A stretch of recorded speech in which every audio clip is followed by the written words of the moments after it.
Morning guys, so let's have a look at this car. This Passat's presented with no horn. So if you know Volkswagens, you know them quite well, but sometimes if you get no horn, you'll see an airbag light on, and you'll also see the steering wheel controls aren't working. Now we've got no airbag light and the steering wheel controls are working, so we're going to go down a different route. So all it is the horn not working, and as you can see, it ain't working. So let's diagnose it together and let's get to the bottom of this for the customer. So I'm going to take it into the workshop now.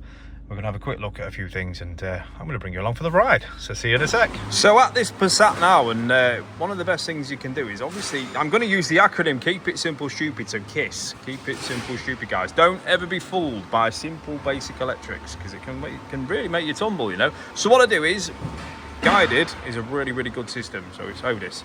And now what we can do is, obviously, we can check for fault codes. There is no fault codes for this issue. Now there's other fault codes in there, but they're not directly related to the horn. So what we can do is we can isolate the switch on the steering wheel by going into central electrics and getting ourselves onto Guided, and we can actuate her, so we can activate the horns. Now that's going to be ideal. So I can tell you now that the fuse is all right, because I've looked at the fuse. I wanted to trim it down, yeah, so we've kept it simple stupid. Fuse is okay, the relay's okay, we've got voltage up to the relay, we've got voltage coming out of the relay, and the wiring's good. So what we can do is we can function test, and if we go to number 7, and we've got a couple of horns here. We've got signal horn and alarm horn, right? We don't want to look at the alarm horn, I'm not asked about him, we're looking at the signal horn.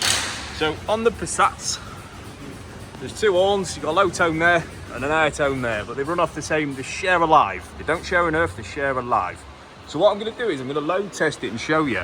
So I've got a light tester on, and I just want to show you activating it. Now, there's people going to probably moan in the comments that I haven't done this and I haven't done that.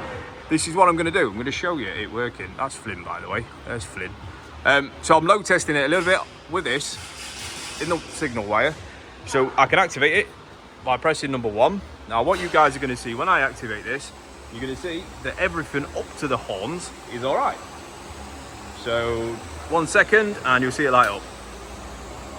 So that's that telling me that it's activated it very, very quickly, and we should have heard a tone. I'm not hearing a tone, but we're getting the power. We're getting the load as well, we're getting the power. So the circuit's good. Very, very strange that we've got 2 horns go down, but I don't know the history of the vehicle. I don't know whether the vehicle's been through a really big puddle. I don't know a lot about it, but everything up to the horns is spot on. So guys, a very, very quick diagnosis, but a very, very thorough one, as in we've tested everything we need to test. I know I've got voltages where I need voltages. I've load tested it. You can see it. I've load tested it. I'll give you one more on camera, just so you can see what's going on. So, number 7, signal on, right? 3, 2, 1. We're load testing it, and that's it. It's this quick blip, and that should make some noise. It ain't making no noise. Obviously, it's unplugged at the minute, but with them plugged in, it's doing no. So, guys, very, very quick diagnostic, very, very simple diagnostic. But there we go. We know what's going on. It's horns that are a problem. So, I'm going to bench test them for a giggle off camera, just to try and light them up. Other than that, guys, 2 horns needed. Very weird, but never rule anything out. Do every check possible, and then you've got the right answer. So that being said, guys, thank you so much for coming along, and I'll see you all in the next one.